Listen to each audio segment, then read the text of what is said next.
Shalom, saudara-saudara, kita ada di hari yang ke-274, gerakan membaca Alkitab. Dan sebelum kita membaca Alkitab di hari ini, mari kita berdoa. Segala puji dan syukur dipersembahkan kepadamu ya Tuhan, karena Engkau yang memberkati kami sampai hari ini. Dalam satu persekutuan gereja Tuhan, kami selalu rindu dibekali, dituntun oleh kehendak Tuhan melalui firman-Mu. Sebab itu saat ini kami akan membaca Alkitab. Anugerah hikmat Engkau beri kepada kami, supaya kami mengerti perkataan-perkataan firman, dan itu menjadi suluh dan pedoman dalam hidup kami. Terima kasih ya Tuhan. Dalam nama Yesus kami berdoa.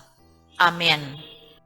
Saudara-saudara, kita akan membaca dari kitab Injil Lukas pasal 1 dan pasal 2 dalam gerakan membaca Alkitab di hari ke-274. Mari kita ikuti. Theophilus yang mulia, banyak orang telah berusaha menyusun suatu berita tentang peristiwa-peristiwa yang telah terjadi di antara kita, seperti yang disampaikan kepada kita oleh mereka yang dari semula adalah saksi mata dan pelayan firman. Karena itu setelah aku menyelidiki segala peristiwa itu dengan seksama dari asal mulanya, aku mengambil keputusan untuk membukukannya dengan teratur bagimu, supaya engkau dapat mengetahui bahwa segala sesuatu yang diajarkan kepadamu sungguh benar. Pada zaman Herodes Raja Yudea adalah seorang imam yang bernama Sakaria dari rombongan Abia. Istrinya juga berasal dari keturunan Harun, namanya Elisabet. Keduanya adalah benar di hadapan Allah dan hidup menurut segala perintah dan ketetapan Tuhan dengan tidak bercacat. Tetapi mereka tidak mempunyai anak, sebab Elisabet mandul dan keduanya telah lanjut umurnya. Pada suatu kali, waktu tiba giliran rombongannya, Sakaria melakukan tugas keimaman di hadapan Tuhan. Sebab ketika diundi sebagaimana lazimnya untuk menentukan imam yang bertugas, dialah yang ditunjuk untuk masuk ke dalam bait suci dan membakar ukupan di situ. Sementara itu seluruh umat berkumpul di luar dan sembahyang. Waktu itu adalah waktu pembakaran ukupan. Maka tampaklah kepada Sakaria seorang malaikat Tuhan berdiri di sebelah kanan mezbah pembakaran ukupan. Melihat hal itu ia terkejut dan menjadi takut. Tetapi malaikat itu berkata kepadanya, "Jangan takut, hai Sakaria, sebab doamu telah dikabulkan, dan Elisabet istrimu akan melahirkan seorang anak laki-laki bagimu, dan haruslah engkau menamai dia Yohanes. Engkau akan bersukacita dan bergembira. Bahkan banyak orang akan bersukacita atas kelahirannya itu. Sebab ia akan besar di hadapan Tuhan, dan ia tidak akan minum anggur atau minuman keras, dan ia akan penuh dengan Roh Kudus mulai dari rahim ibunya. Ia akan membuat banyak orang Israel berbalik kepada Tuhan Allah mereka. Dan ia akan berjalan mendahului Tuhan dalam roh dan kuasa Elia untuk membuat hati bapak-bapak berbalik kepada anak-anaknya dan hati orang-orang durhaka kepada pikiran orang-orang benar, dan dengan demikian menyiapkan bagi Tuhan suatu umat yang layak baginya. Lalu kata Sakaria kepada malaikat itu, "Bagaimanakah aku tahu bahwa hal ini akan terjadi? Sebab aku sudah tua dan istriku sudah lanjut umurnya. Jawab malaikat itu kepadanya, "Aku Gabriel yang melayani Allah, dan aku telah diutus untuk berbicara dengan engkau dan untuk menyampaikan kabar baik ini kepadamu. Sesungguhnya engkau akan menjadi bisu dan tidak dapat berkata-kata sampai kepada hari di mana semuanya ini terjadi, karena engkau tidak percaya akan perkataanku yang akan nyata kebenarannya pada waktunya."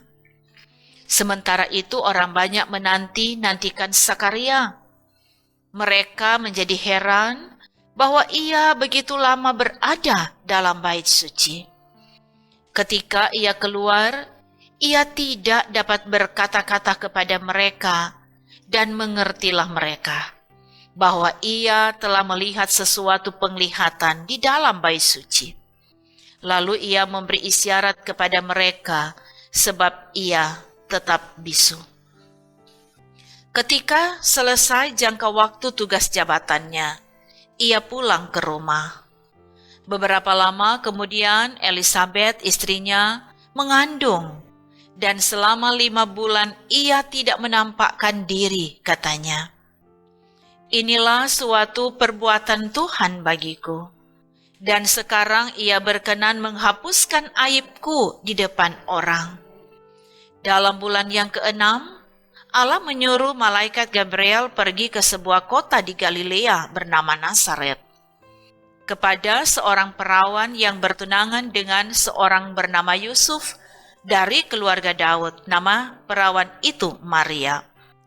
Ketika malaikat itu masuk ke rumah Maria, ia berkata, "Salam, hai engkau yang dikaruniai, Tuhan menyertai engkau." Maria terkejut mendengar perkataan itu, lalu bertanya di dalam hatinya, "Apakah arti salam itu?" Kata malaikat itu kepadanya, "Jangan takut, hai Maria, sebab engkau beroleh kasih karunia di hadapan Allah. Sesungguhnya engkau akan mengandung dan akan melahirkan seorang anak laki-laki, dan hendaklah engkau menamai dia Yesus.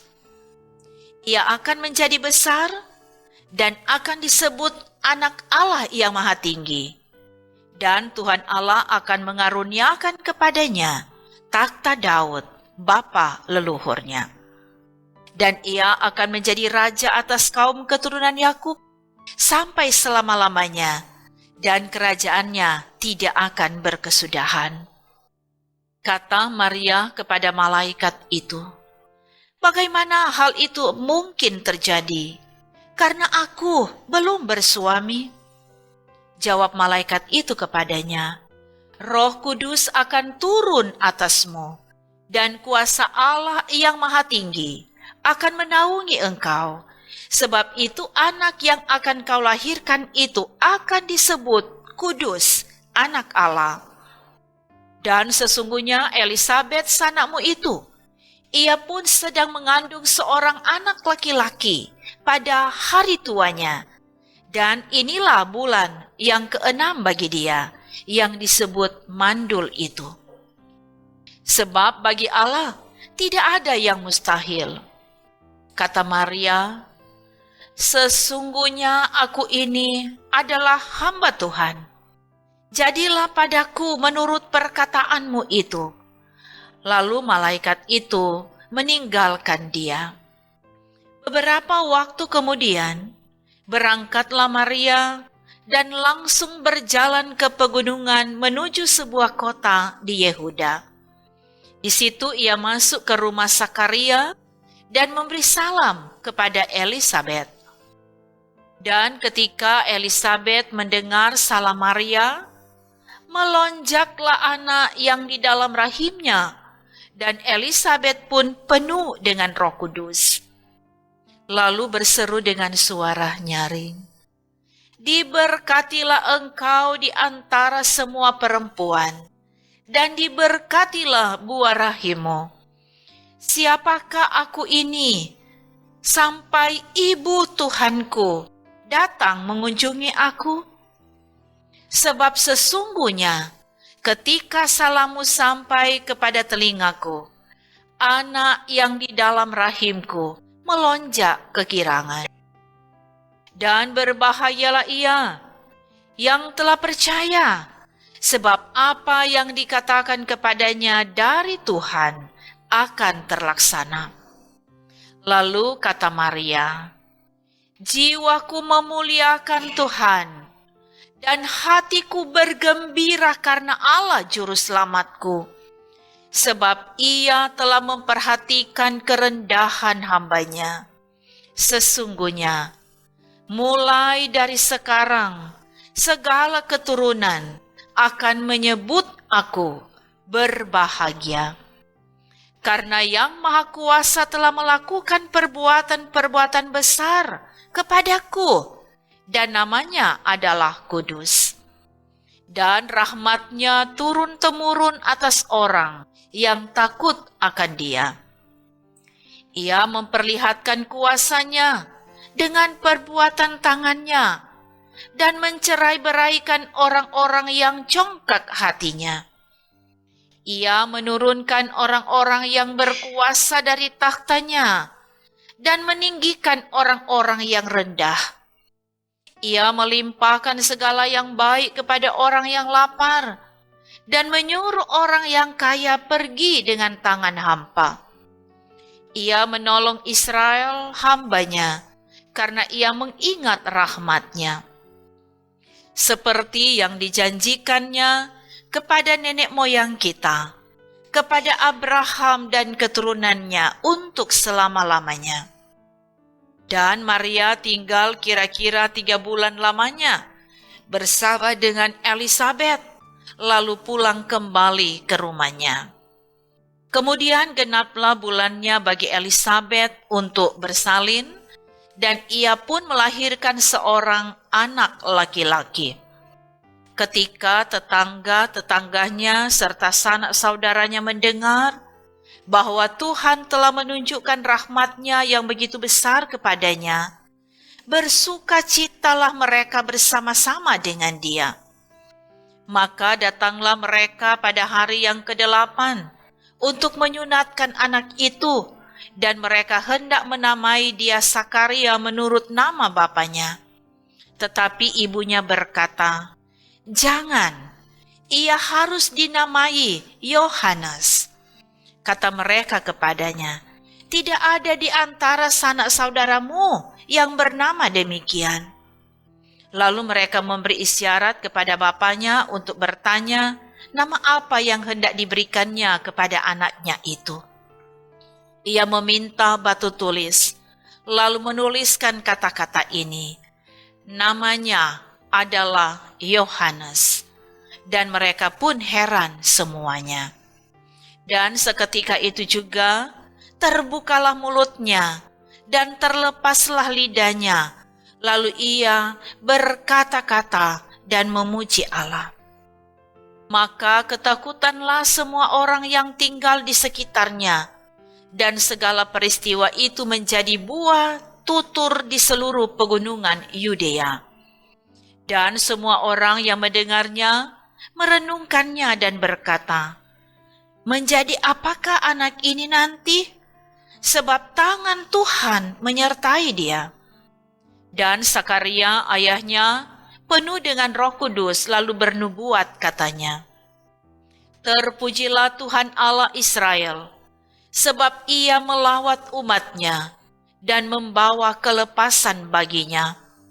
Ia menumbuhkan sebuah tanduk keselamatan bagi kita di dalam keturunan Daud hamba-Nya itu, seperti yang telah difirmankannya sejak purbakala oleh mulut nabi-nabinya yang kudus, untuk melepaskan kita dari musuh-musuh kita dan dari tangan semua orang yang membenci kita, untuk menunjukkan rahmat-Nya kepada nenek moyang kita dan mengingat akan perjanjian-Nya yang kudus, yaitu sumpah yang diucapkannya kepada Abraham, bapa leluhur kita, bahwa Ia mengaruniai kita, supaya kita, terlepas dari tangan musuh, dapat beribadah kepadanya tanpa takut, dalam kekudusan dan kebenaran di hadapannya seumur hidup kita. Dan engkau, hai anakku, akan disebut Nabi Allah yang Maha Tinggi, karena engkau akan berjalan mendahului Tuhan untuk mempersiapkan jalan baginya, untuk memberikan kepada umatnya pengertian akan keselamatan yang berdasarkan pengampunan dosa-dosa mereka. Oleh rahmat dan belas kasihan dari Allah kita, dengan mana Ia akan melawat kita, surya pagi dari tempat yang tinggi, untuk menyinari mereka yang diam dalam kegelapan, dan dalam naungan maut untuk mengarahkan kaki kita kepada jalan damai sejahtera.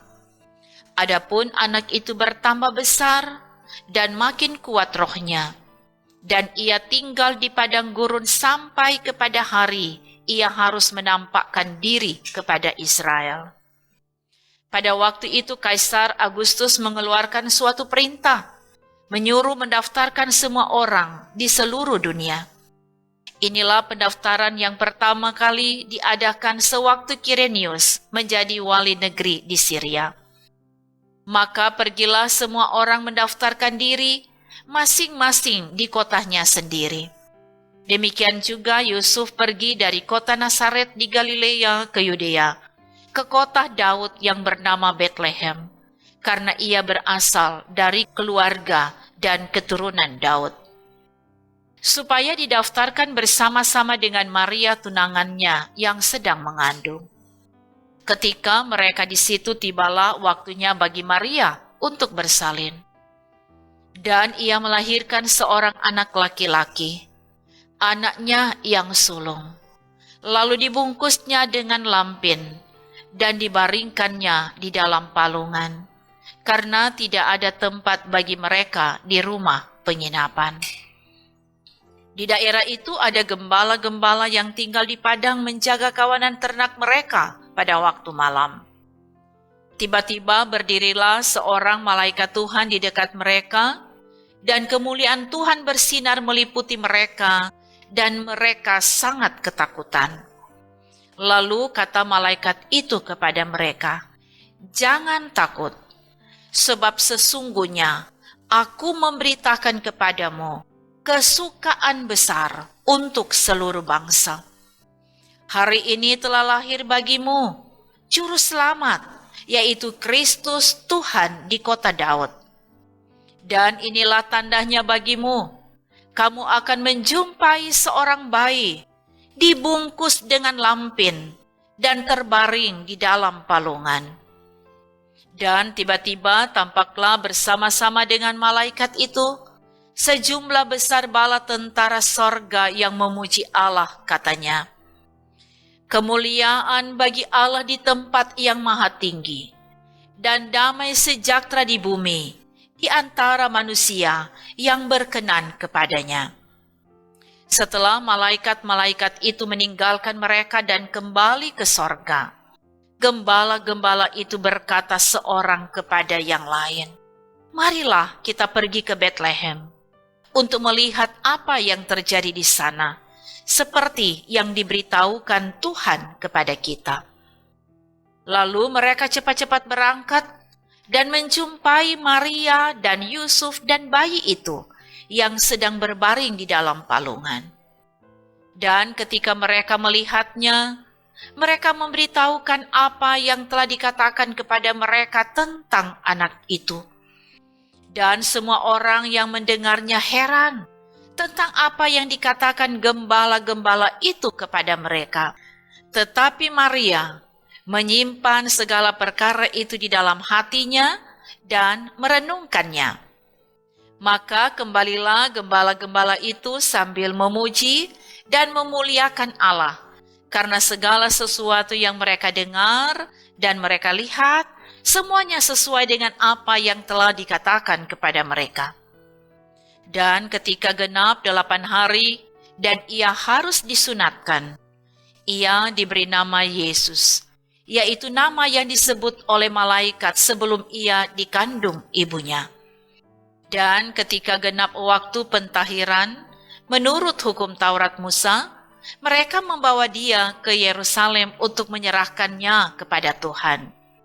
Seperti ada tertulis dalam hukum Tuhan, semua anak laki-laki sulung harus dikuduskan bagi Allah. Dan untuk mempersembahkan korban, menurut apa yang difirmankan dalam hukum Taurat, yaitu sepasang burung tekukur atau 2 ekor anak burung merpati. Adalah di Yerusalem seorang bernama Simeon. Ia seorang yang benar dan saleh yang menantikan penghiburan bagi Israel. Roh Kudus ada di atasnya. Dan kepadanya telah dinyatakan oleh Roh Kudus bahwa ia tidak akan mati sebelum ia melihat Mesias, yaitu dia yang diurapi Tuhan. Ia datang ke bait Allah oleh Roh Kudus. Ketika Yesus anak itu dibawa masuk oleh orang tuanya untuk melakukan kepadanya apa yang ditentukan hukum Taurat. Ia menyambut anak itu dan menatangnya sambil memuji Allah, katanya, "Sekarang Tuhan, biarkanlah hamba-Mu ini pergi dalam damai sejahtera, sesuai dengan firman-Mu. Sebab mataku telah melihat keselamatan yang daripada-Mu, yang telah Engkau sediakan di hadapan segala bangsa, yaitu terang yang menjadi penyataan bagi bangsa-bangsa lain, dan menjadi kemuliaan bagi umat-Mu Israel." Dan bapa serta ibunya amat heran akan segala apa yang dikatakan tentang dia. Lalu Simeon memberkati mereka dan berkata kepada Maria, ibu anak itu, "Sesungguhnya anak ini ditentukan untuk menjatuhkan atau membangkitkan banyak orang di Israel, dan untuk menjadi suatu tanda yang menimbulkan perbantahan. Dan suatu pedang akan menembus jiwamu sendiri, supaya menjadi nyata pikiran hati banyak orang." Lagi pula di situ ada Hana, seorang nabi perempuan, anak Fanuel dari suku Asher. Ia sudah sangat lanjut umurnya. Sesudah kawin, ia hidup 7 tahun lamanya bersama suaminya. Dan sekarang ia janda dan berumur 84 tahun. Ia tidak pernah meninggalkan bait Allah, dan siang malam beribadah dengan berpuasa dan berdoa. Dan pada ketika itu juga datanglah ia ke situ dan mengucap syukur kepada Allah dan berbicara tentang anak itu kepada semua orang yang menantikan kelepasan untuk Yerusalem. Dan setelah selesai semua yang harus dilakukan menurut hukum Tuhan, kembalilah mereka ke kota kediamannya, yaitu kota Nazaret di Galilea. Anak itu bertambah besar dan menjadi kuat, penuh hikmat dan kasih karunia Allah ada padanya. Tiap-tiap tahun orang tua Yesus pergi ke Yerusalem pada hari raya Paskah. Ketika Yesus telah berumur 12 tahun, pergilah mereka ke Yerusalem seperti yang lazim pada hari raya itu. Sehabis hari-hari perayaan itu, ketika mereka berjalan pulang, tinggallah Yesus di Yerusalem tanpa diketahui orang tuanya. Karena mereka menyangka bahwa ia ada di antara orang-orang seperjalanan mereka. Berjalanlah mereka sehari perjalanan jauhnya, lalu mencari dia di antara kaum keluarga dan kenalan mereka. Karena mereka tidak menemukan dia, kembalilah mereka ke Yerusalem sambil terus mencari dia. Sesudah 3 hari mereka menemukan dia dalam bait Allah. Ia sedang duduk di tengah-tengah alim ulama, sambil mendengarkan mereka dan mengajukan pertanyaan-pertanyaan kepada mereka. Dan semua orang yang mendengar dia sangat heran akan kecerdasannya dan segala jawab yang diberikannya. Dan ketika orang tuanya melihat dia, tercenganglah mereka. Lalu kata ibunya kepadanya, "Nak, mengapakah engkau berbuat demikian terhadap kami? Bapamu dan aku dengan cemas mencari engkau." Jawabnya kepada mereka, "Mengapa kamu mencari aku? Tidakkah kamu tahu bahwa aku harus berada di dalam rumah Bapakku?" Tetapi mereka tidak mengerti apa yang dikatakannya kepada mereka. Lalu ia pulang bersama-sama mereka ke Nazaret, dan ia tetap hidup dalam asuhan mereka, dan ibunya menyimpan semua perkara itu di dalam hatinya.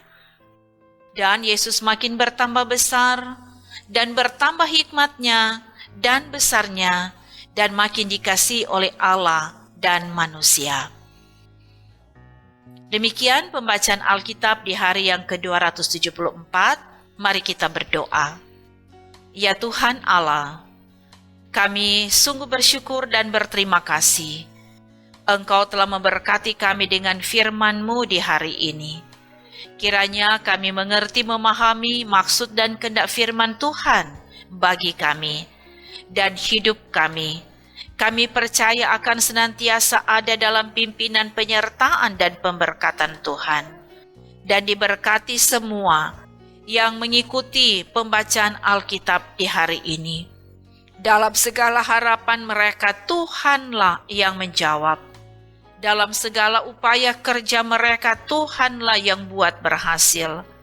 Tetapi ketika ada dalam berbagai pergumulan dan persoalan hidup, Tuhan memberi kemenangan. Diberkati semua pelayan Tuhan yang ada di jemaat ini, dan diberkati tim multimedia Gemim Bukit Moria Rike. Terima kasih ya Tuhan. Kami bersyukur untuk firman-Mu di hari ini. Di dalam nama Yesus kami berdoa. Amin. Saudara-saudara, demikianlah pembacaan Alkitab di hari ini. Kita percaya ketika kita menyediakan waktu untuk mendengarkan firman, Tuhan pasti akan memberkati kita. Terima kasih. Tuhan Yesus memberkati. Shalom.